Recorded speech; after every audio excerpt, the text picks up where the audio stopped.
es lo que nos da, de acuerdo a la clasificación de las siguientes normas, responda si son normas contables, profesionales, legales, propias de cada ente u otras normas. Bien. Teníamos, ¿se acuerdan? Normas legales, la que emitían de la ley. ¿Y quién crea la ley? El Poder Legislativo, ¿sí? El Poder Legislativo Nacional o el de las provincias, que también tienen, obviamente, su peso legal, ¿sí? Para las empresas radicadas en esas jurisdicciones. Teníamos las normas contables profesionales que eran emitidas ¿por quién? Por la FAPSE, ¿sí? A ver, el proceso de emisión de normas contables, no me acuerdo si lo llamamos a dar la clase pasada o no, pero era el siguiente, ¿sí? La FAPSE emite una recomendación a través de sus organismos técnicos, que son el CENSIA o el CECIP, ¿sí? Perdón, Carlos, ¿sí?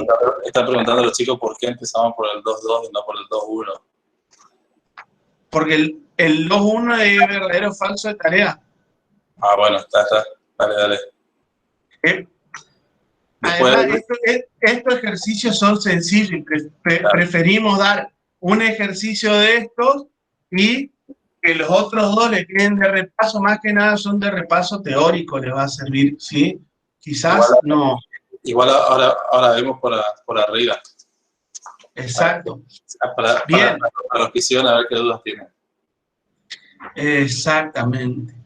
Entonces, teníamos la FAPSE, sí, da una recomendación de norma contable, ¿sí? Emite una norma contable, pero ¿qué pasa?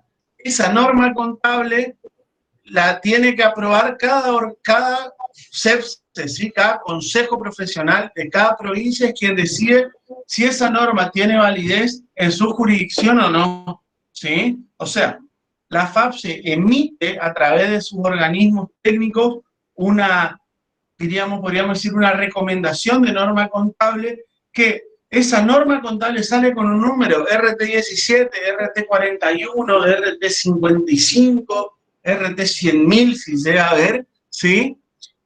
Pero cada consejo tiene la libertad de aprobarlo o no, total o parcialmente en su jurisdicción. Les doy un ejemplo.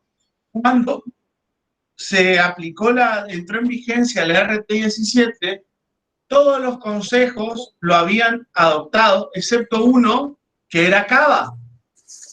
Cava fue uno de los consejos que no adoptó la RT17 y siguió durante un año, más o menos un año y medio, bajo, ¿sí? O regido por la RT10, ¿sí? ¿Qué pasa? En Cava tienen sede la mayoría de las empresas que cotizan en bolsa, y la RT17 obligaba, ¿sí? Está hecha, sí, si uno se pone a leerla, para empresas que cotizan en bolsa, ¿sí? Era una norma muy amplia. Entonces, ¿qué hicieron? A nosotros no nos gusta esta norma.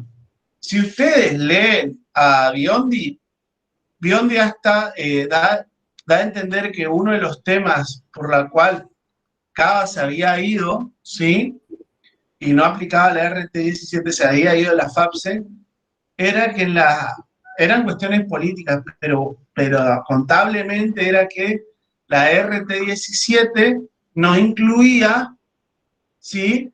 El capital a mantener propio, ¿sí? El capital a mantener propio, perdón, la activación de componentes financieros del capital propio, ¿sí? Que vamos a ver más adelante lo que es. Era como uno de los motivos técnicos por los que ellos no aplicaban. Eso era lo que decía Biondi. De ahí a que sea verdad, Nicolás, que es más grande que yo, a saber si venía por ahí el tema o era un lobby más que nada de los estudios grandes, ¿sí? Que en verdad, chicos, las normas contables en Argentina son, esto va a quedar grabado, pero lo digo, las normas contables en Argentina están preparadas, pensadas y dictadas por 4 estudios grandes, KPMG, Deloitte, Ernst & Young y PricewaterhouseCoopers. Nos gusta, ¿no? Toda la adaptación de normas, por ejemplo, ¿vieron? Si ustedes ven los apuntes viejos que andan dando vueltas por ahí, porque sabemos que hay apuntes viejos, mal hechos, pero apuntes en sí, de contabilidad superior, les habla mucho de cuando ajustamos por inflación, en los apuntes viejos dice el IPIM. Eso se cambió desde el 2017, que volvió el ajuste por inflación, 18, se cambió y se cambió para que se maneje el IPC. Y fue claramente, yo estuve en una charla, en una jornada de NIF, se notaba, no había forma de sostener doctrinariamente ni normativamente que se utilice, ni técnicamente que se utilice el IPC. Pero ¿saben quiénes presionaron para eso? Lo que hablaban bondad era la contadora senior de PricewaterhouseCoopers, otro contador ahí, es lo mejor que podemos hacer. Bueno, así estamos. Carlito, vamos rápido. El cambio que hay en nosotros. Vamos rápido porque sí. después la palabra, please. Después tenemos las normas contables propias que le emite cada ente, que ahí cada ente es libre de decidir qué registra y qué no, cómo lo registra, las cuentas que va a utilizar, ¿sí? Eso se acuerdan que lo ven fundamentalmente en el plan de cuentas. Y las otras normas, que son normas que generalmente emiten organismos de control, ¿sí? Diríamos, organismos, ¿sí? Que regulan cierta actividad. Por ejemplo, el Banco Central, ¿sí? O la Superintendencia de Seguros, regulan ciertos entes o emiten normas para ciertos entes, o sea, hacen control y normativización de las tareas, o sea, está bastante regulado. Por ejemplo, los bancos, que le había dicho en la clase pasada, el Banco Central, sí, dentro de las normas, tiene norma de contabilidad, norma de auditoría, y ya baja un plan de cuentas que debe utilizar los bancos, ¿sí? Después, cada banco tiene libertad, en cierta forma, de cómo registrar, pero bajo ese plan de cuentas. Vamos al ejercicio, ¿sí? Según el Código Civil y Comercial, los estados de ejercicio completos o periodos intermedios deben confeccionarse a moneda constante. Esto no es ni verdadero o falso. ¿Qué tenemos que ver? ¿Qué tipo de norma es? ¿Legal, profesional, propia u otra norma? Legal, profe. Legal. Legal, muy bien. Pero a ver que uno diga toda la línea, legal, quién emite, quién es sujeto obligado y cuál es el fundamento. ¿Quién emite? El Código Civil y Comercial. Poder legislativo. Poder legislativo, muy bien.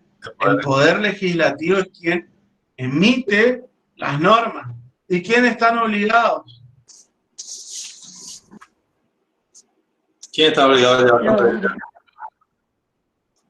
Eso en derecho estudiado. Y el contador. Todas las personas jurídicas. ¿Qué? Fíjense, ¿Qué dijo el contador? artículo 61 de Ley General de Sociedades. ¿A quién rige la Ley General de Sociedades? La sociedad. Juan Ignacio. ¿No tenés micrófono, Juan Ignacio? ¿Tenés? ¿Qué sociedades? ¿Qué sociedades? Porque acuérdense que hay sociedades civiles, sí, quienes realicen, dice Ignacio, una actividad económicamente organizada, pero ¿bajo qué tipo? Sociedad comercial. Unas sociedades, ¿O quiénes más? ¿Quiénes más? Se me borró, como dice la ley, sociedades que regula la Ley General de Sociedades. ¿Qué tipo de sociedades? Privadas. ¿Qué tipo de sociedades? Porque la Ley General de Sociedades tipifica. Todo lo que sea referido al comerciante, digamos, cualquier actividad organizada que o sea, para sociedades como para particulares también que realicen actividades comerciales. Una cosa, el Código de Comercio sí cubre al comerciante en general, ya sea organizado de manera unipersonal o como sociedad, ¿sí? Con otro comerciante o lo que dice la nueva ley, ¿sí? O de manera unipersonal como una sociedad anónima, ¿sí? ¿Quiénes tienen que emitir estados contables? Son las sociedades, ¿sí?, que se encuentran tipificadas bajo algunas de las formas que emite la Ley General de Sociedades. ¿Qué formas regula la Ley General de Sociedades? Sociedades anónimas, o sea, sociedades por acciones, sociedades de personas, ¿sí? Y ahí tenemos las sociedades anónimas, las SRL, la sociedad en comandita simple, la sociedad en comandita por acciones, la sociedad de industria y comercio, ¿sí? ¿Fundaciones y cooperativas también, profe? No, fundación y cooperativas son sociedades, son entes sin fines de lucro, ¿sí? Tienen su propia ley. Tienen su propia ley, tienen la ley de cooperativa. Las cooperativas son un tipo societario, ¿sí?, que viene de Francia y que tiene otros principios, no tiene un fin de lucro, sino lo que busca el progreso, en cierta forma, organizado y mancomunado de cada uno de sus miembros, ¿sí? Resumido.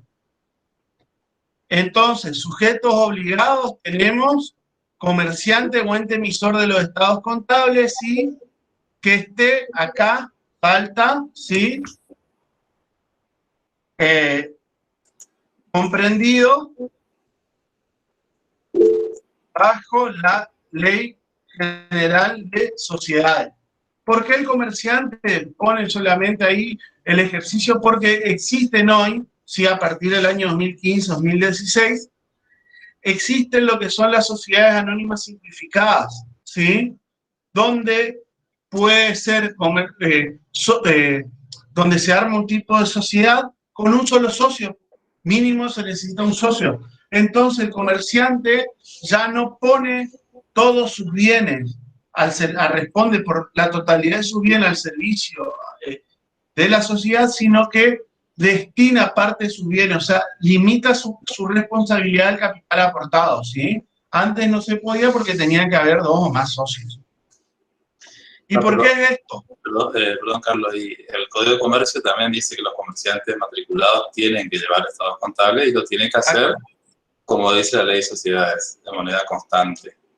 ¿Sí? Una norma legal que les afecta también. Solamente que presentan cada 3 meses.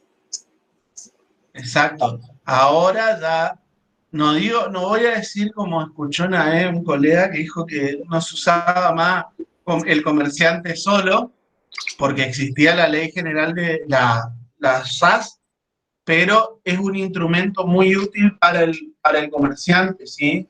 La SAS es un instrumento muy útil para el comerciante. Y además que permite, porque la ley de monotributo no permite que hagan 2 o 3 monotributistas, se asocien y creen una sociedad hecha, ¿sí? Bien. Constituyen el derecho positivo, es contable por el tema que regula, ¿sí? Contable por el tema que regula y legal por el órgano emisor, ¿sí? ¿Se entiende?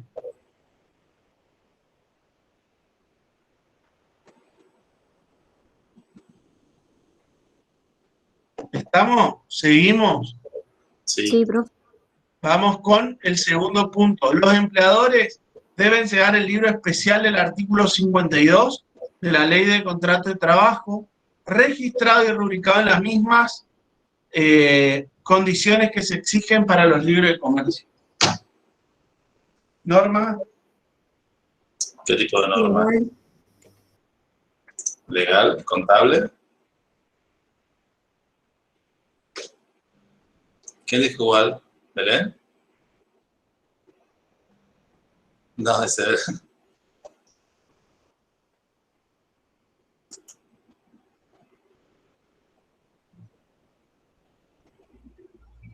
¿Es legal, profe? Es legal, sí. ¿Pero es norma contable o no? Es del contrato de trabajo, puede ser. Muy bien. Entonces, acá responde al chat.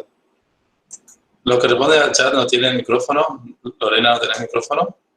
¿O tenés pánico escénico? Sí, profe, pero tengo una nena rondando al lado mío. No importa, no importa. Entonces ella dice que es una norma pero no legal. Perdón, que es otra norma. Está bien, porque no trata temas contables, ¿sí? Entonces, colocamos ahí. Otra norma. Profe, que sale y completar el cuadrito. Sí, otra norma.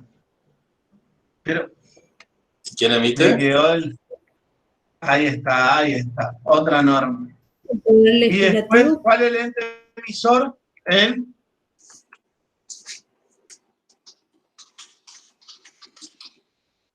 Poder Legislativo.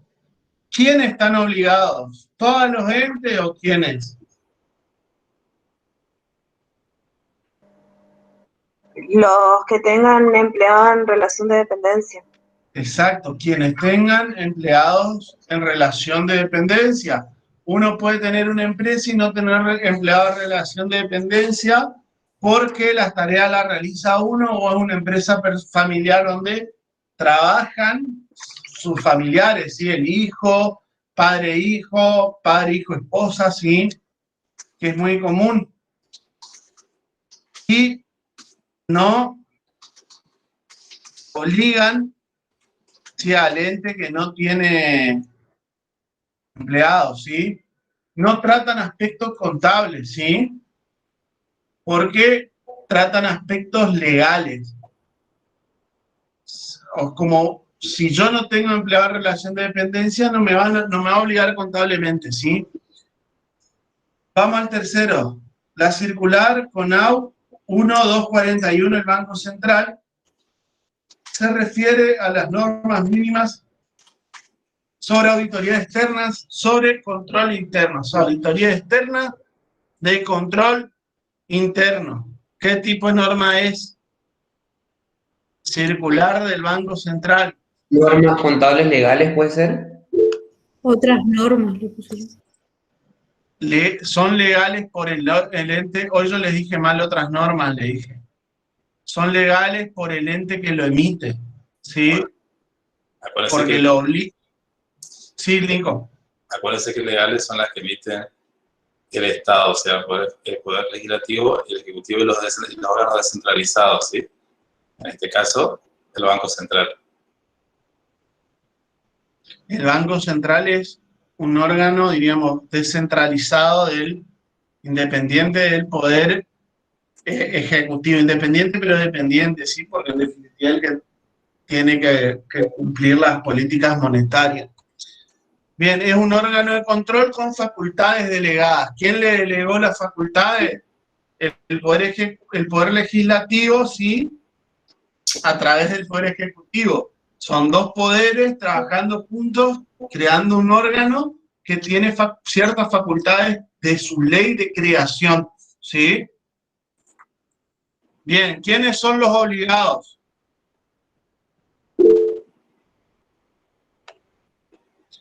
Muy bien, Juan Ignacio, bancos y entidades financieras, o sea, aquellos organismos que se encuentran bajo la órbita, ¿sí? De control del mismo, del Banco Central, y que surgen por la ley de entidades financieras, ¿sí? Por ejemplo, hay financieras, ¿sí? Que hay empresas que realizan trabajo financiero, pero que no están reguladas por el Banco Central, que son esas empresas de préstamo que vienen Corefin, etcétera, ¿sí? Muchas de esas no están bajo la órbita del Banco Central, ¿sí?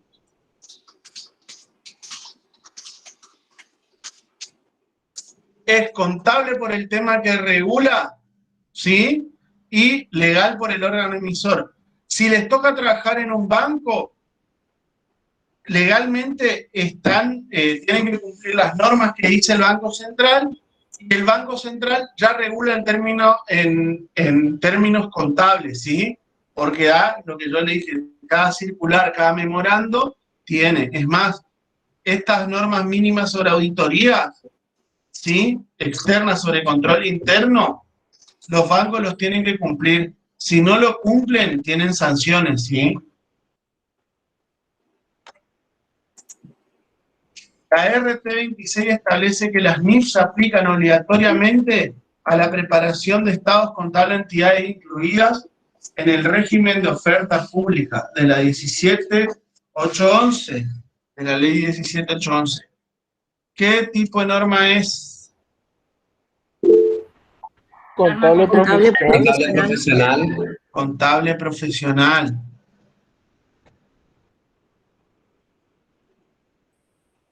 ¿Cuál es el ente emisor? La federación. FAPSE. Los consejos de cada jurisdicción, ¿sí? Cuando adopta, ¿sí? Cada resolución emitida por la FAPSE. Chicos, la FAPSE lo que hace es recomendar la adopción, ¿sí? Recomienda. Cada consejo después lo adopta. Es más, los consejos muchas veces adaptan las normas a la realidad de cada consejo.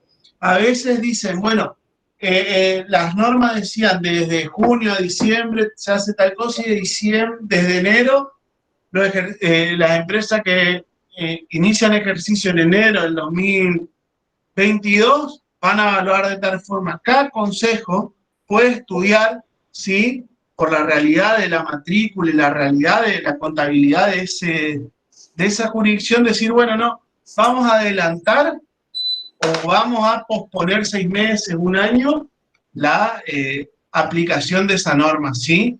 Hay consejos, por ejemplo, que nunca pidieron lo de impuesto diferido, que ambos en la unidad 14. Estuvieron muchos años posponiendo la aplicación del método, ¿sí? Bueno, usted, Bien. perdón, profe. Entonces, usted tiene Sí. que tener claro, chicos, que los consejos profesionales son los que regulan la profesión en cada provincia. Eso es autónomo, ¿sí? Independientemente de la FAPSE. De hecho, en algún momento de la historia, no todos los consejos estaban adheridos a la FAPSE, ¿sí? Normalmente, Cava es el que más se revela, entra y sale, a veces, ¿sí? Entonces emiten sus propias normas contables, ¿sí? Ahora hay un convenio entre todos los consejos de que todos van a adoptar las mismas normas, pero en distintos momentos, o sea, cuando cada provincia crea que sea oportuno adoptar esa norma, ¿sí? O sea, los consejos no crean normas nuevas, digamos, pero deciden si las adoptan y cuándo las adoptan, digamos, ¿sí? O sea, que en algún momento se pueden separar de la FAPSE y no adoptar tal cual las normas, ¿sí? O adoptar algunas con algunas modificaciones, como hace Cava generalmente, ¿sí? Entonces, siempre el que tiene la autoridad para decir cuándo se adopta una norma es cada consejo profesional de cada provincia. ¿Está?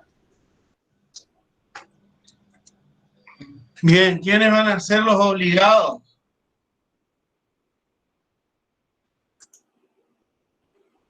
Las empresas o entidades incluidas ¿en qué? Incluidas en el régimen de oferta pública, ¿sí?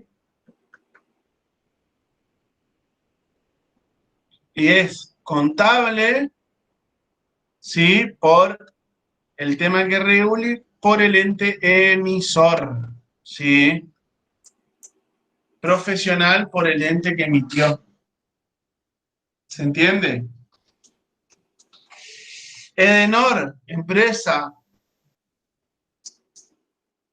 Edenor establece como política contable que el efectivo y su equivalente comprenderá los saldos mantenidos en las cuentas contables Caja y Banco Río sin restricciones. ¿Qué tipo de norma es? Particular. Norma contable propia. Particular o Propia, propia sí. de cada ente.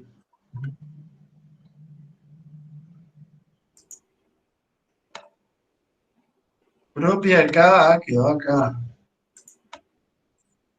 propia de cada ente, norma contable propia de cada ente. ¿Quién la emite? Edenor. Es como cuando yo trabajaba en Unitan, teníamos un manual de funciones y fue la primera vez que vi realmente y oficialmente un manual de cuentas, ¿sí? Y tenía cómo se manejaba cada cuenta, todo. Estaba viejo el manual de cuentas, pero servía y tenía las correcciones de las cuentas, todo. Había, más que en el manual de funciones, en donde suele estar cómo funcionan las políticas contables. ¿En dónde lo vieron ustedes en sistema?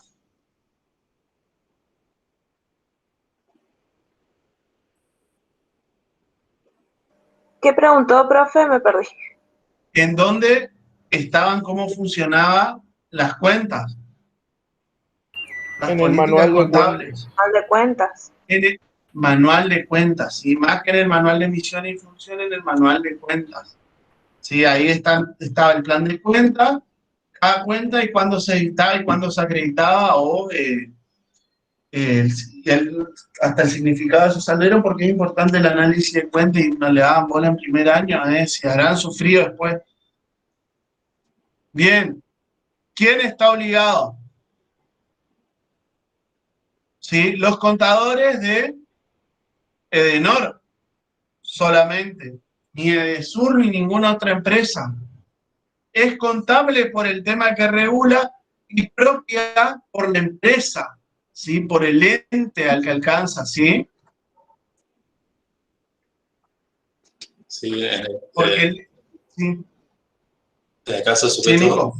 en el caso de sujeto obligado, no solamente el contador, todos los que van a imputar a las cuentas ahí en Edenor o que van a analizar la contabilidad interna, tienen que estar conociendo el manual de cuentas. Es obligatorio para ellos imputar, como dicen las políticas contables.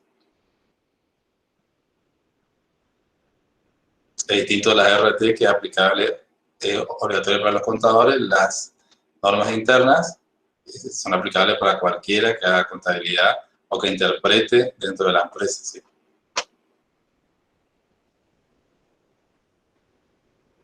Claro, no necesariamente un contador, sino un auxiliar contable, un administrativo.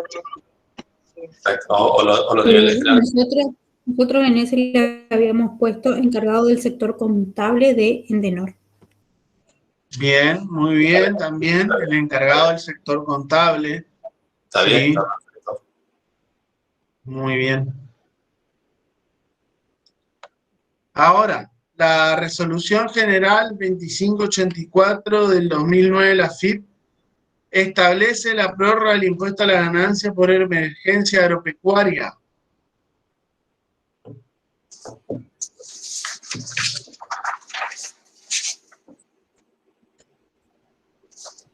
¿Otras normas no puede ser, profe?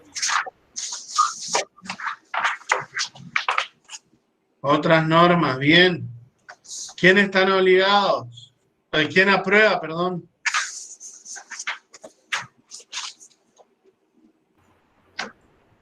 La AFIP. FIP, que es un ente descentralizado. Del Poder Ejecutivo, muy bien. Antes era Dirección General Impositiva, o sea, incluye la FIP, la Administración Federal de Ingresos Públicos, incluye dos organismos, dos direcciones, Dirección General de Aduana y Dirección General Impositiva. La que cabe hacer inspecciones es la FIP, pero en su rama de EGI, la amiga de los contadores, hay que ser menos, me decía la otra una colega, hay que ser menos enemigos de la FIP. Tal cual. Bien. ¿Quiénes están obligados? ¿Sí? Los sujetos obligados, los que alcanzan esa norma, ¿sí? Son aquellos que estén en situación de emergencia agropecuaria. Chicos, eso les explico porque no siempre la declaración de emergencia agropecuaria alcanza a todos, ¿sí? Primero, ¿quién determina si hay emergencia agropecuaria o no?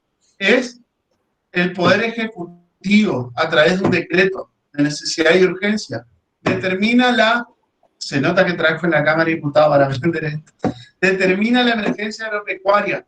En el caso de las provincias, la provincia del Chaco, el Poder Ejecutivo determina la emergencia agropecuaria y además delimita el alcance, ¿sí? Todo el año, tantos meses, y para qué, a nivel nacional, en qué provincia, qué alcance, etcétera, y qué regiones, ¿sí? Porque a veces no todas las regiones quedan bajo el alcance de la emergencia agropecuaria. Puede ser que nosotros tuvimos buena lluvia, pero Córdoba se inundó o Córdoba tuvo sequía, ¿sí? Determina los departamentos, etcétera. Entonces lo que tenemos que ver nosotros como contadores es si la empresa está alcanzada o no, ¿sí? En ese contexto de emergencia. ¿Y es o no una norma contable? No es norma contable si no es impositiva. ¿Dónde está el secreto? Prórroga del impuesto a las ganancias. Nosotros en contabilidad no hacemos impuestos, ¿sí? No hacemos impuestos en contabilidad.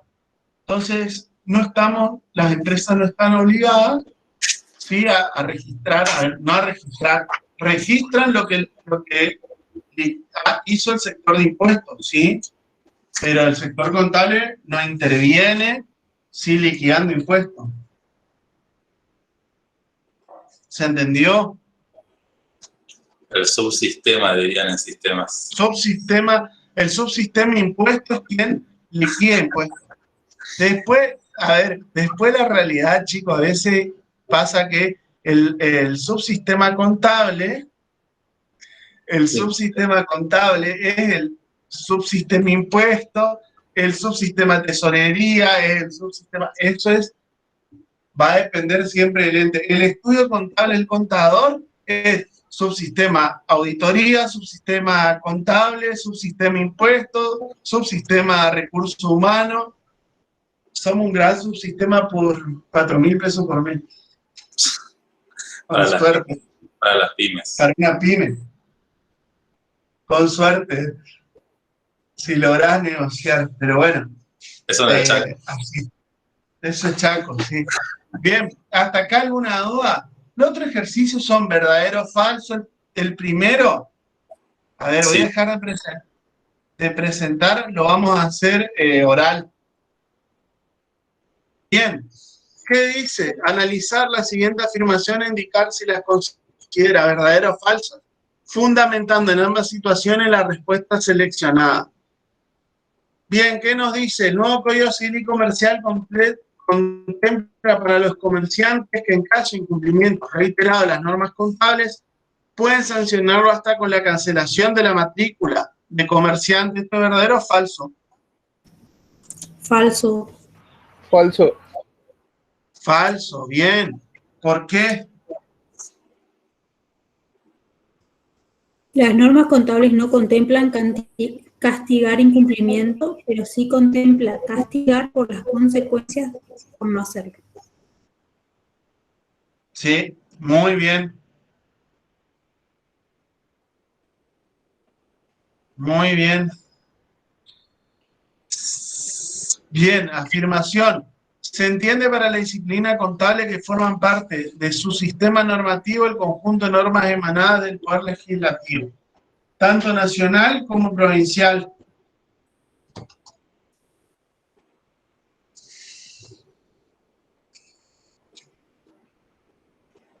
¿Verdadero o falso? Falso. Falso, muy bien. ¿Por qué falso? Porque faltan las normas internacionales, profesionales y propias de cada ente.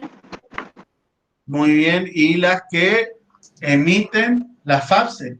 Chicos, las normas contables, esto quiero quedar claro con las internacionales. Las internacionales son normas obligan legalmente a las empresas argentinas si la FAPSE así lo determina.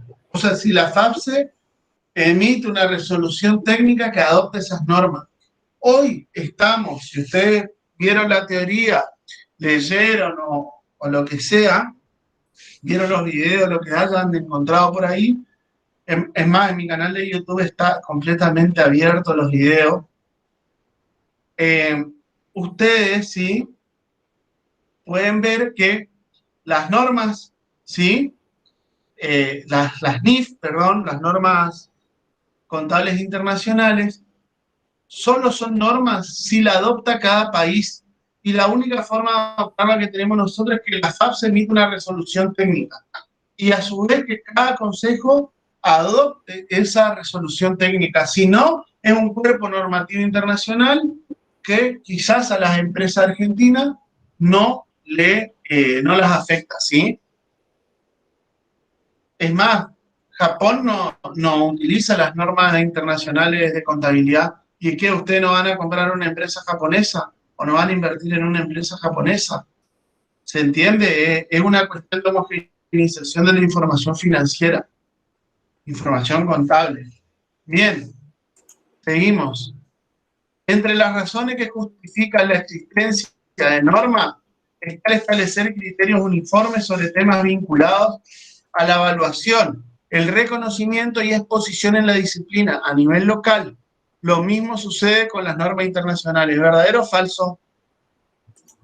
Falso. ¿Verdadero? Verdadero. Hay que establecer criterios uniformes sobre temas vinculados. O sea, es una de las razones, ¿sí? ¿Por qué? Porque nosotros buscamos tener información creíble, útil, comparable, ¿sí? Sobre todo comparable entre entes y entre años anteriores del mismo ente, ¿sí? Bien. Seguimos. Se consideran normas contables legales al conjunto de normas que emanan del Poder Ejecutivo, del Poder Legislativo, Provincial y Nacional, y a las que dicta la alta dirección de las empresas multinacionales. ¿Verdadero o falso? Falso. Falso. Son las que emiten, son normas contables legales las que emanan del Poder Ejecutivo y de organismos con facultades delegadas. En ningún caso las emanadas de empresas multinacionales. Para eso las empresas multinacionales tienen lo que se llama poder de lobby. Emiten normas legales después. Bien. Los consejos de cada jurisdicción son entes públicos no estatales que tienen entre sus facultades la de emitir normas contables reglamentando el ejercicio de la profesión en ciencias económicas. ¿Verdadero o falso?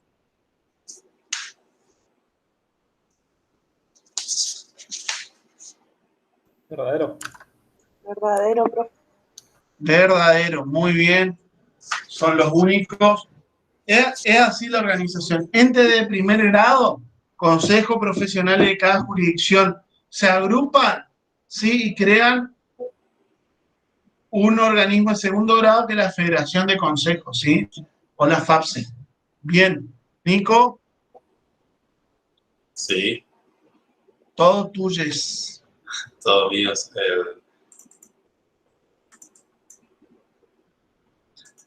Bien. ¿Alguna duda hasta acá? ¿Vos tenés el enunciado de la unidad 4, Carlos? ¿Las dudas para proyectar? A ver, el enunciado, ahí busco.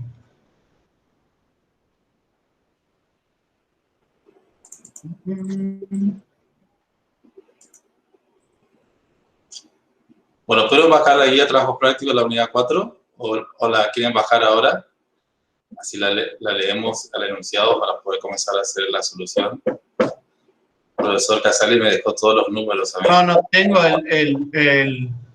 el enunciado, pero dame 2 segundos que no lo encuentro en mi computadora, así que vamos a hacer esto. Se escucha la música. Los puse, los holdeé en espera ahí.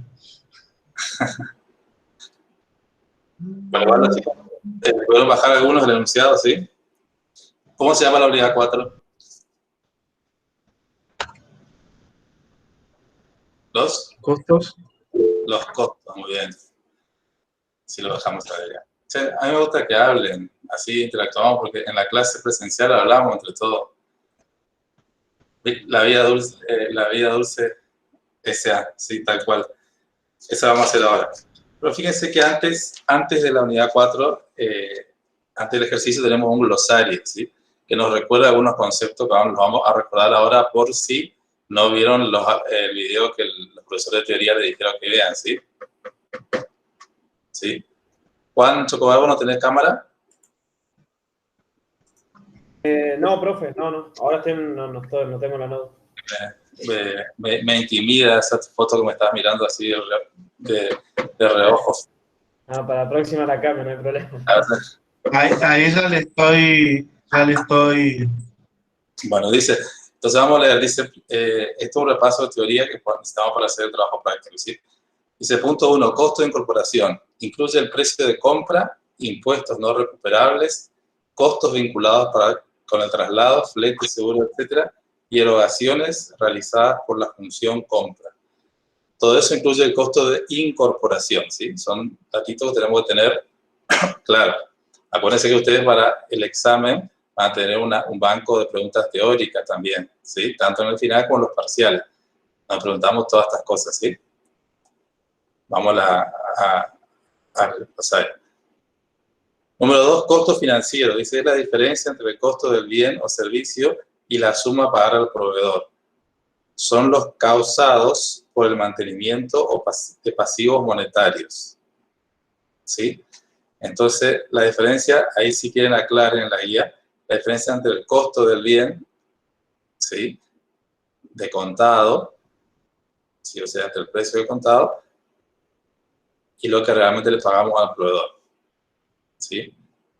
Si no financiamos nada, el costo puede coincidir, el costo financiero va a ser 0, ¿sí? Y si financiamos va a tener intereses.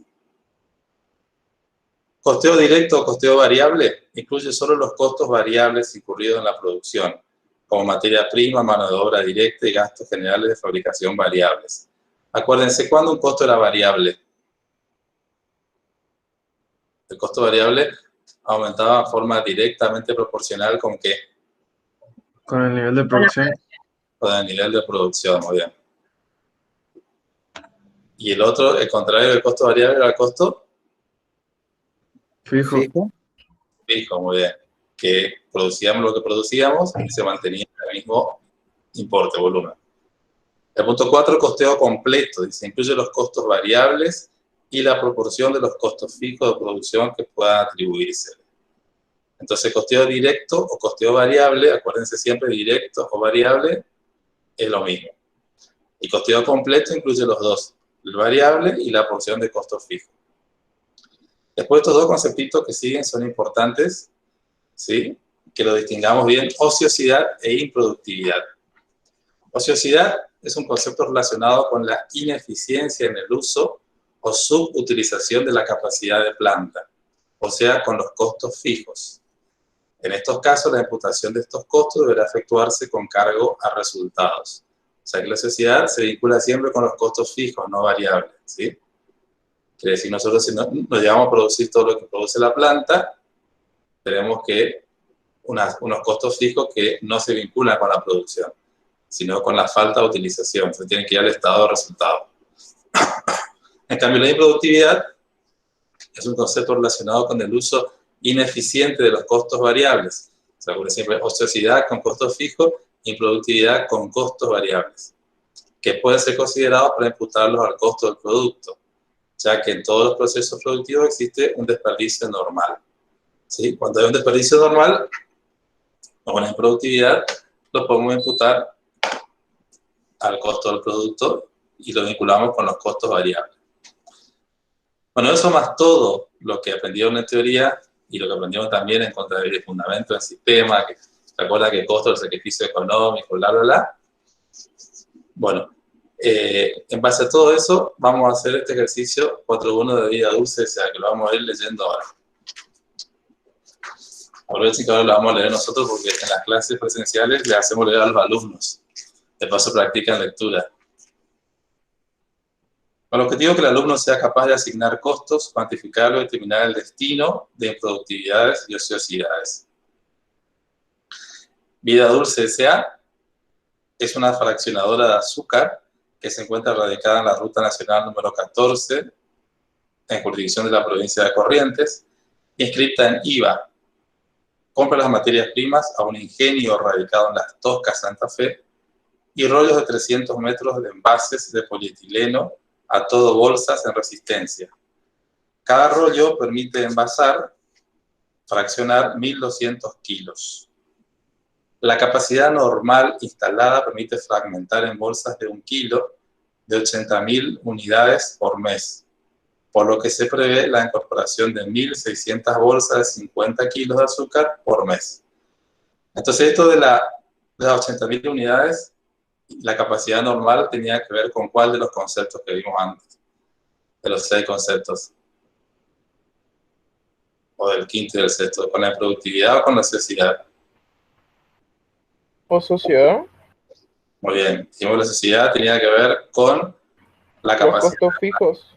Muy bien, con los costos fijos. Fíjese que entonces, para calcular nos dan la capacidad normal de la planta, ¿sí? Subrayen ahí, 80.000 unidades por mes, o sea, 1.600 bolsas de 50 kilos de azúcar por mes. Los costos mensuales, vamos a trabajar por mes, responden al siguiente detalle, dice. Funciona en un predio alquilado que cuenta con un tinglado de 100 metros cuadrados que se encuentran afectados a administración 20%, ventas 20% y fraccionadoras 60%. Canon mensual 18.000.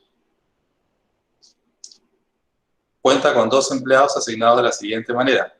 Fraccionadora 4 empleados, cuya remuneración es por horas trabajadas, y el costo total laboral del mes, 48.000 pesos.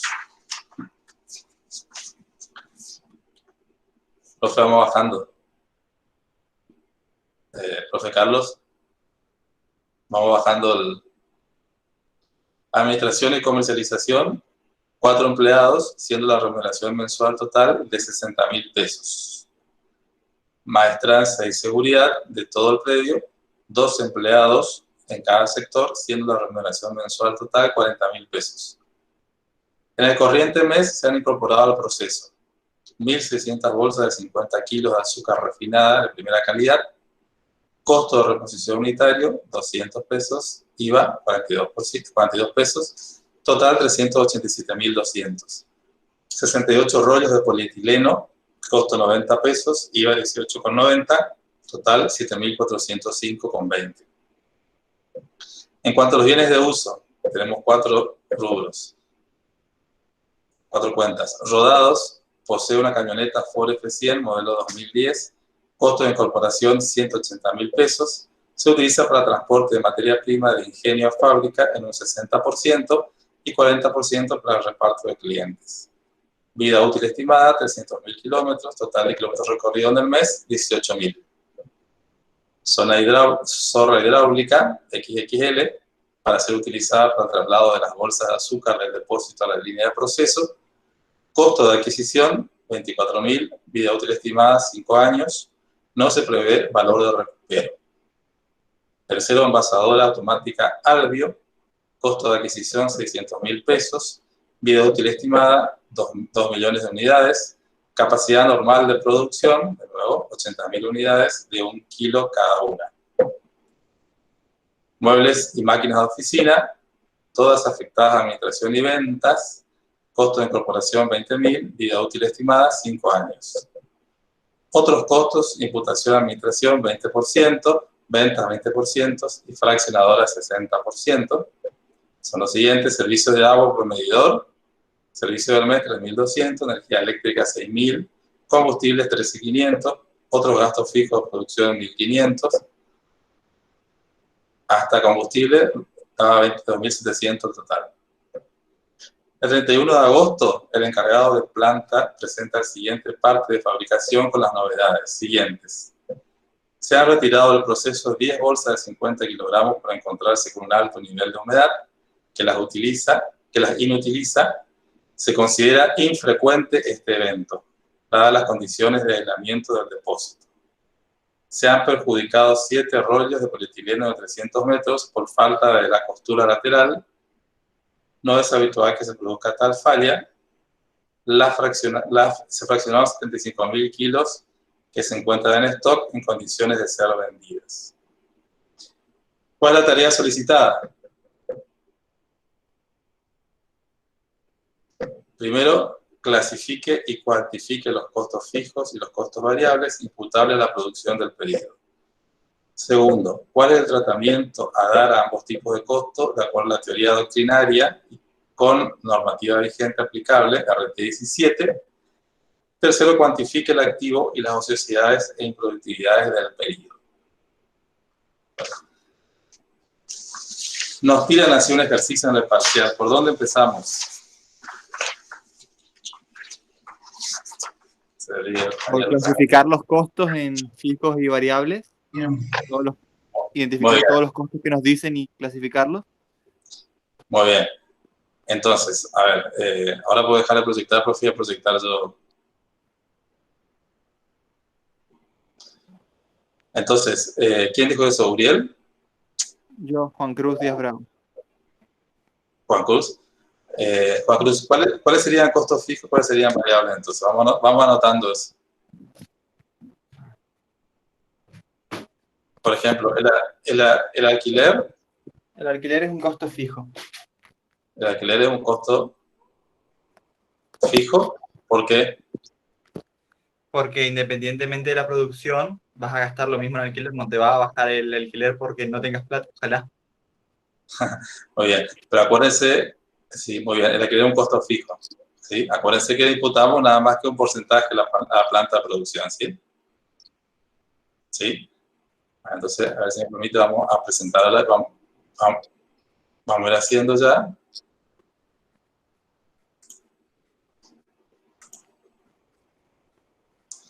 Entonces, el alquiler es un costo fijo.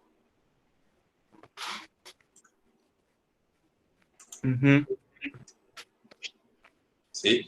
Tomamos el 60% nada más de los 18.000 y nos queda 10.800. Entonces ponemos acá, Juan Cruz. Sí. A ver si está. Sí, ahí está.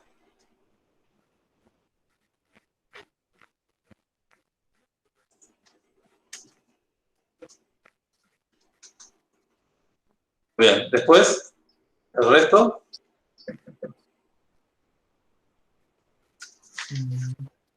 ¿Qué otros costos tenemos? Ahí está la listita de costos, ¿no? Para que ustedes los vean. Si quieren las borro, si quieren averiguar.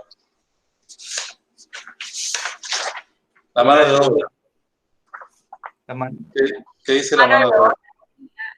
Variable, un costo variable, porque es por horas trabajadas. Muy bien. La mano de obra, tenemos 4 operarios que cobran 12.000 pesos cada uno. ¿Así es? Sí. Y total, entonces en la fraccionada tenemos 48.000. ¿Esos 48.000 quién dijo que era variable? ¿Fijo o variable?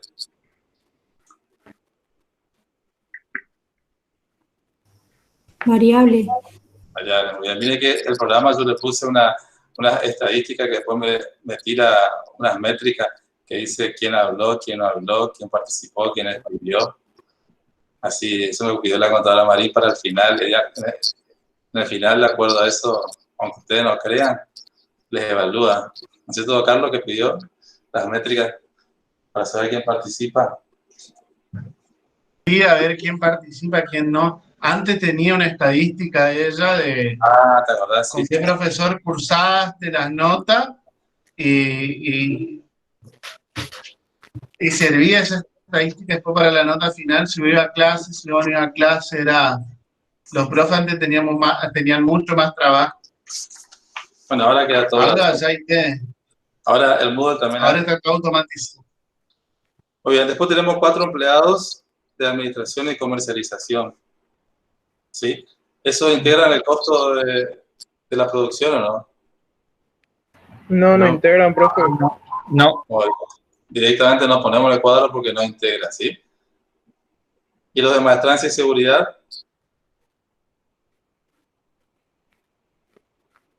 ¿Tampoco? Y sí, el de seguridad, ¿o no? ¿Cómo? Que sí integra y sería un costo fijo. Muy bien. Integran en la Eh, medida, porque dijimos que teníamos el 60% de la planta afectada, ¿sí? Entonces corresponde que afectemos de los 20.000 pesos que cobra cada uno, o sea, de los 40.000 en total, afectemos el 60% como costo fijo. ¿Sí? ¿Alguien no está de acuerdo con eso? Juan Cruz, ¿todo bien? Sí. Sí, porque como dijiste vos, aunque no produzcamos nada, lo mismo tienen que limpiar y cuidar. Ujú. Muy bien. Luego vamos a la materia prima. Dice, se han incorporado al proceso 1.600 bolsas de 50 kilos de azúcar refinada de primera calidad. Costo de reposición unitario 200 pesos, IVA 42. ¿Qué quiere decir costo de reposición?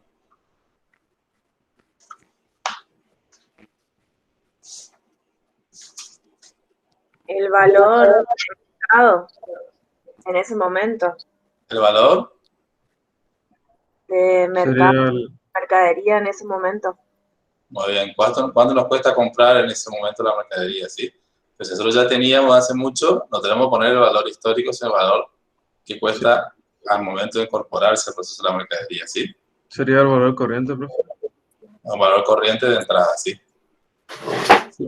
¿Y qué hacemos con el IVA? ¿Ponemos el costo o no? No, porque es un impuesto recuperable. Bueno, el impuesto recuperable, el impuesto recuperable no integran parte del costo, ¿sí? No nos cuesta a nosotros, sino le cobramos al que nos va a comprar la mercadería. ¿Sí? Ahí hacemos dividido 1,21, No, ¿o no? no. A ver, hace 1.000, depende, pueden hacer 1.600 por 200.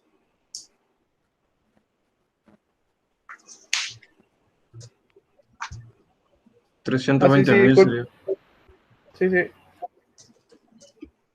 Y eso por 1,21 te da los 387, 200.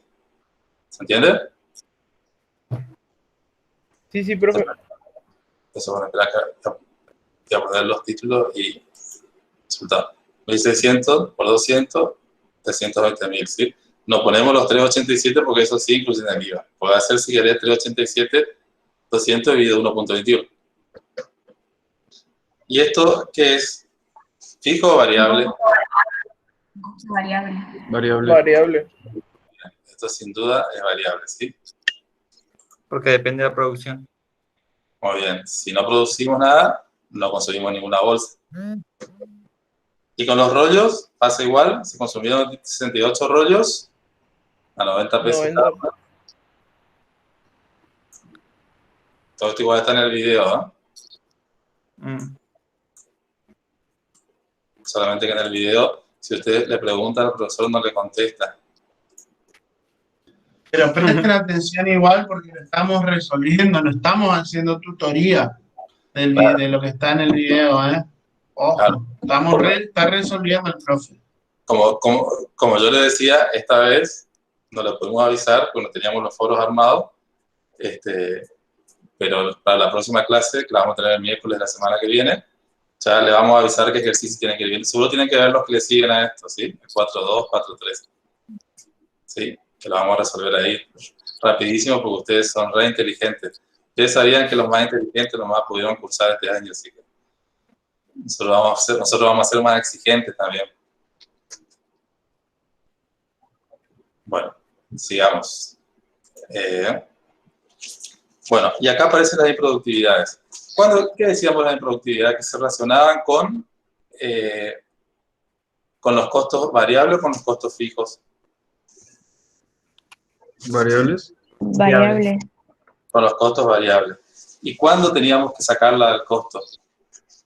¿Cuando era normal o cuando era anormal?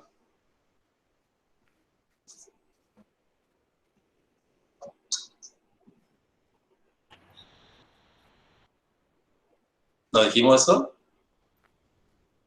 No. Normal. Cuando es normal quiere decir que integra el costo, que siempre va a pasar eso. ¿Sí? Entonces, ¿sería una producción por debajo de lo normal? ¿Esa brecha siempre en productividad?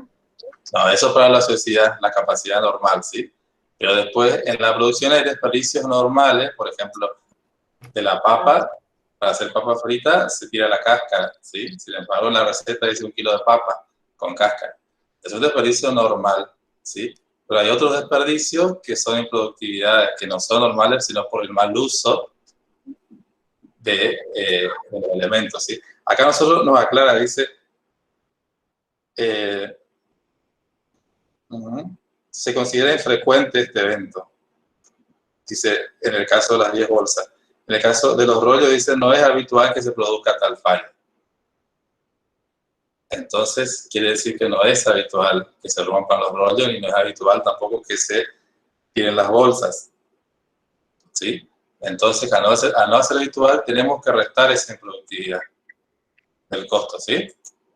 ¿Se entiende o no? ¿Sí? ¿Y cómo hacemos? Hacemos lo mismo que compramos allí. Restamos 10 rollos de acá a 200, y si esto era variable, esto también va a ser variable.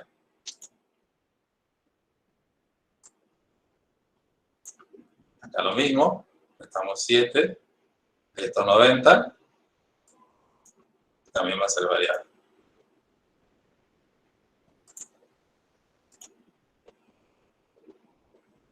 ¿Sí? ¿Se entiende o no? ¿Sí? Sí, profe. Los chicos correntinos entienden porque algunos me conocen y están calladitos. No sé por qué.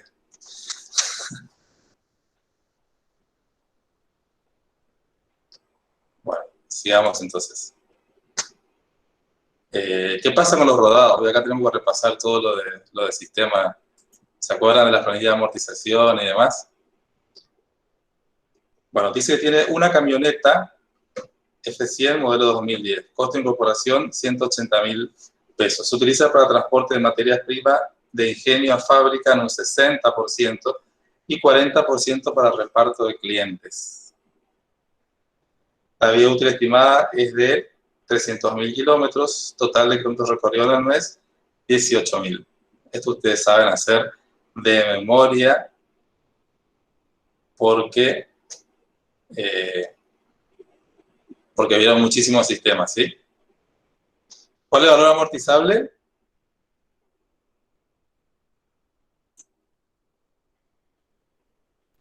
$180.000. Muy bien, nuestro sistema. Vieron que yo les dije que estaban todos los inteligentes este año. La vida útil. 300.000 kilómetros. Muy bien, no tenemos datos de años, así que 300.000 kilómetros. Por lo tanto, la depreciación. 18.000, decía. Sí. ¿Cuánto es? 18.000 en el mes. No. 18.000. ¿Sí? ¿Se dan cuenta cómo hicimos esto o no? Este video 10.800. ¿Sí? ¿Y esto es fijo o variable? Esto sacamos el 40%, acuérdense. Profe. Es variable, profe. Profe, ¿no Sí. está mal el consumo? No es 10.800. 10.800 es el porcentaje. 60. ¿No? No está mal porque... El consumo es 18.000 en el mes. Claro, ahí dice. Y el 60% dice...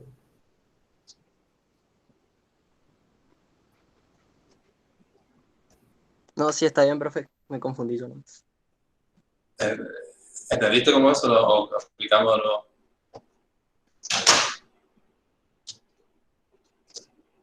Sí, está bien. Yo hice mal el cálculo. Lo multipliqué por 18.000. No, claro, 180.000 dividido 300.000, da según 60 ahí. 18.000 de consumo y nosotros tenemos el 40%, acuérdense, ¿sí? ¿Y esto es fijo o variable?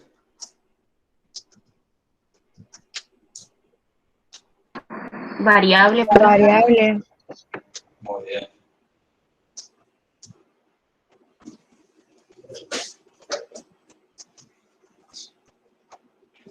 ¿Por qué es variable? Depende Porque si de lo que producís- se ande. Porque si producís menos, el camión va a andar menos y se va a desvalorizar menos. Muy bien. ¿Y qué pasa con la sola hidráulica? La sola hidráulica ya tiene un método de amortización en base a la línea recta, ¿sí? Tiene 5 años y un costo de adquisición de 24.000. Entonces, valor amortizable, ¿cuál va a ser?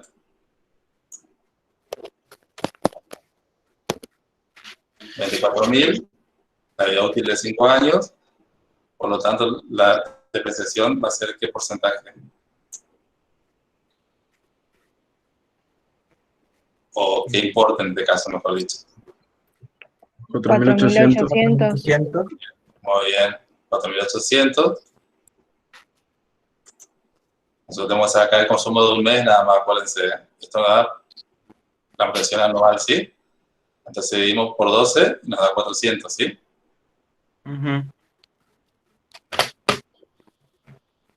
¿Va siguiendo? Sí. Sí. Si alguien tiene alguna duda, tiene que hablar ahora, después de las clases. Igual esto queda grabado, en algún momento lo vamos a subir, no sé a dónde. Si no nos dicen nada los profes de teoría, lo vamos a subir a nuestro canal de YouTube. Tengo uno ahí, y lo subimos ahí, donde están las clases grabadas también. ¿Fijo o variable? Fijo. Fijo.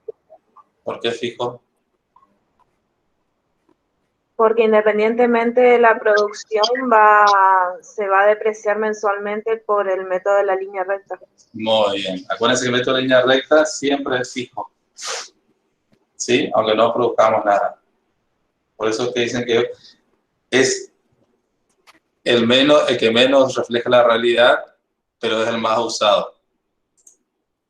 Porque es más fácil, por eso los contadores preferimos usar eso. ¿Sí? Sigamos. La envasadora. ¿Qué pasa con la envasadora? ¿Cuál es el valor amortizable? 2 millones. 2 millones. No, eso no son pesos. Acuérdense que el valor amortizable siempre es en pesos. 600.000. Muy bien, 600.000. Y la vida útil, ahí sí son 2 millones de unidades. ¿Sí? Por lo tanto, la depreciación unitaria y el consumo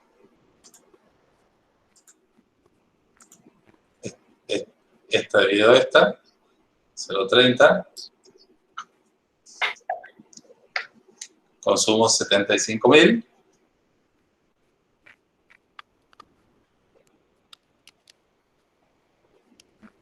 de 0,30 a 75.000 a 22.500. ¿Sí? ¿Y eso es un costo fijo o variable? Variable. Que depende de la cantidad. ¿Depende de qué? De la cantidad producida. Muy bien, 22.500 es variable porque cuanto más producimos, más funciona la envasadora, porque depende de la cantidad de producción, como ustedes bien dijeron, ¿sí? Bueno, vamos a los otros gastos. ¿Cuáles eran los otros gastos? Teníamos 3. Profe, Sí. yo no entendí por qué el consumo es de 75.000. ¿Alguien le puede explicar? Ustedes se explican bien, ¿eh? Porque es lo que produjo en la fábrica en ese mes.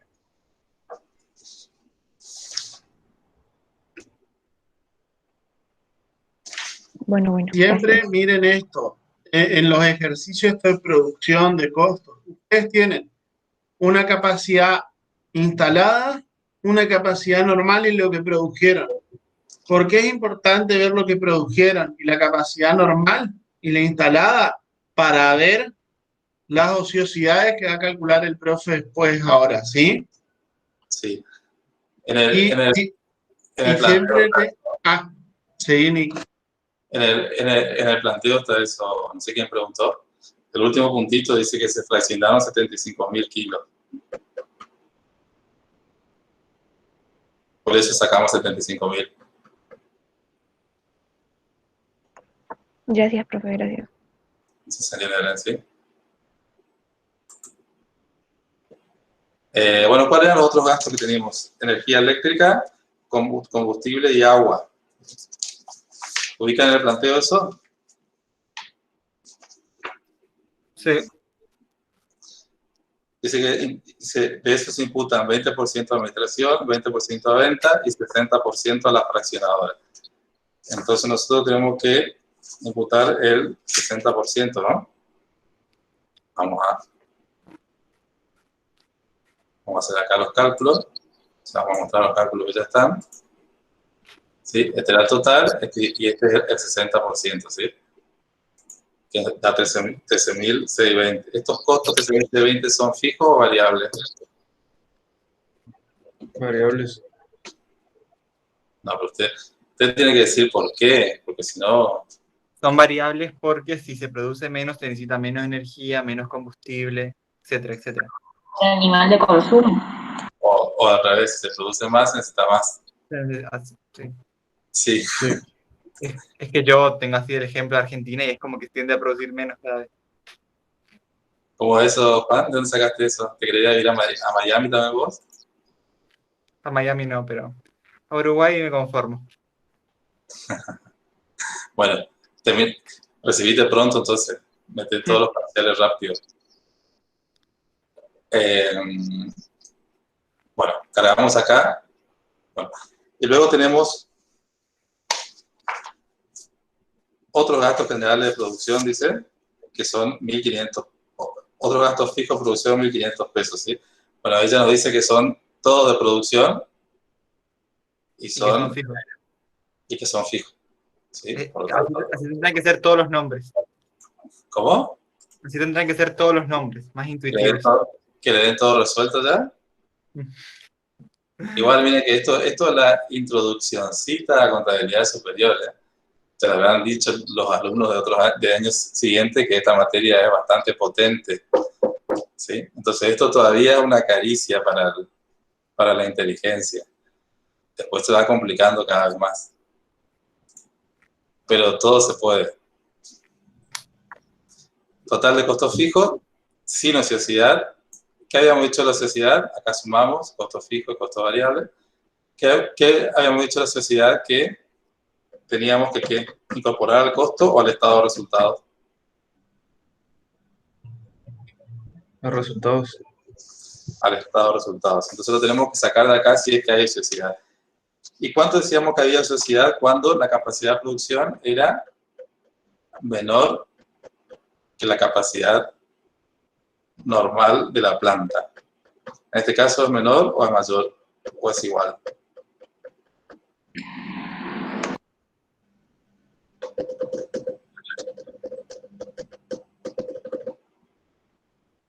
Es menor.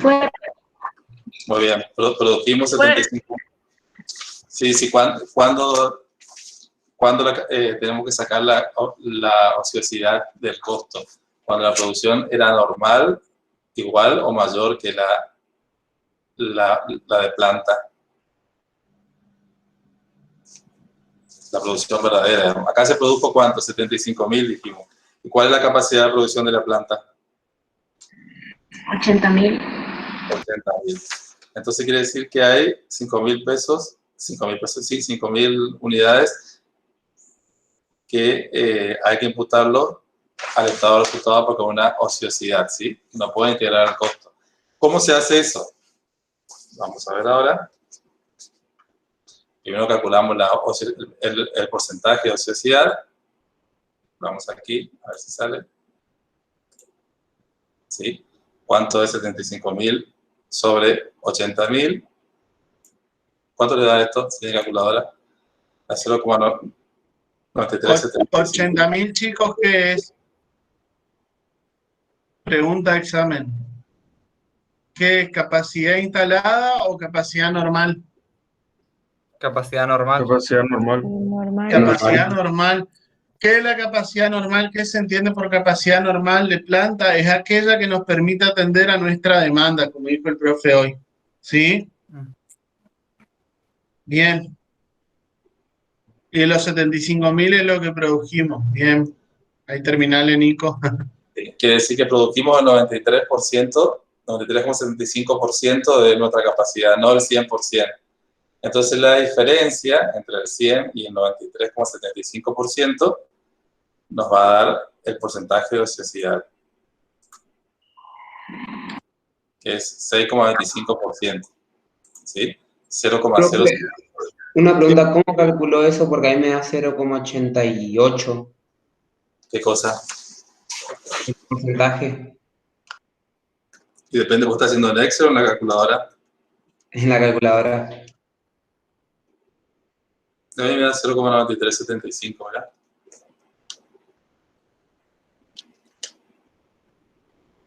¿75.000 dividido 80.000?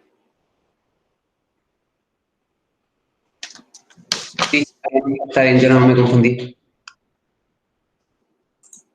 Está. Por eso nosotros siempre pedimos que hagan los cálculos auxiliares en el parcial, porque a veces uno se confunde los números, no va, pero sabe el concepto. Entonces, le damos por válido el ejercicio con mucho dolor, pero le damos por válido, ¿sí? Entonces, la diferencia entre el 100% y el 93% que yo sé, me da que la capacidad es de 0,0625 o 6,25%, ¿sí? Eso lo aplico a qué,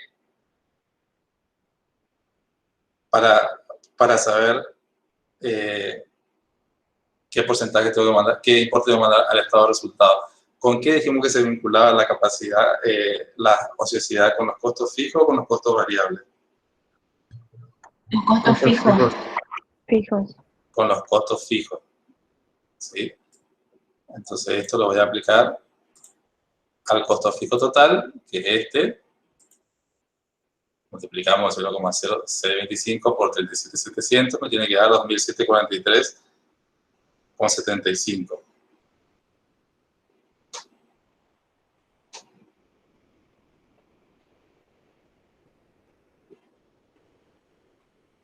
¿Usted me va siguiendo con los cálculos?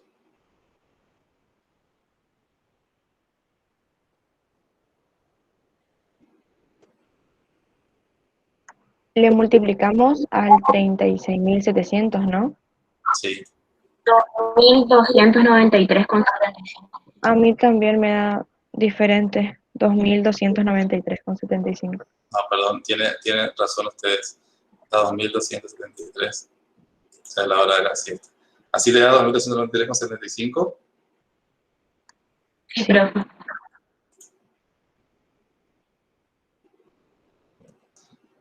Entonces, fíjense, restando la capacidad ociosa, que esto mandamos al estado de resultado, nuestros costos fijos van a quedar en 34.406 y los variables no se modifican porque ya le restamos acá la improductividad, ¿sí?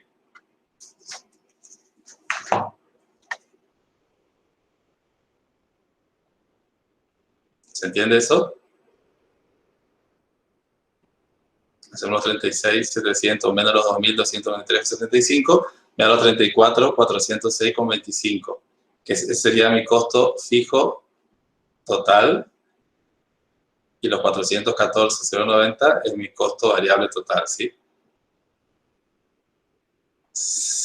Para la doctrina que defiende el costeo variable o directo, se debería incorporar al costo nada más que el costo variable, ¿sí? Y para la que propugna el costo completo, se debe incorporar tanto el variable como el fijo. ¿Nuestras normas cuál prevén? ¿El completo o el variable? ¿El completo, profe? El completo, ¿sí? Entonces tenemos que sumar estos dos. ¿Cuánto da el total de estos dos? A ver si tenemos acá abajo. Acá está. 440, esa es la pregunta 3. 448.496,25. La pregunta 3 dice cuantifique el activo las ociosidades y productividades, ¿sí? 448, 496,25, la suma de estos dos conceptos. Las ociosidades, tenemos acá 2.293,75, y las productividades, 2.630, que son la suma de estas acá, arriba, 2.000 y 630. Acá. ¿Sí? ¿Va siguiendo?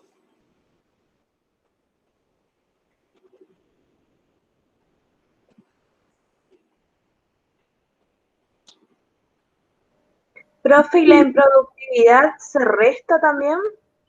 Sí, la productividad se resta. Acá la restamos. Ah,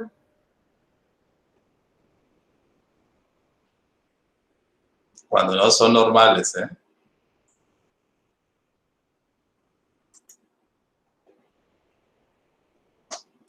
Bueno, nos pasamos 5 minutos, pero la idea era dar el 4-1 para que ustedes vayan entrando en confianza con costos. Se entendió bien, es lo importante.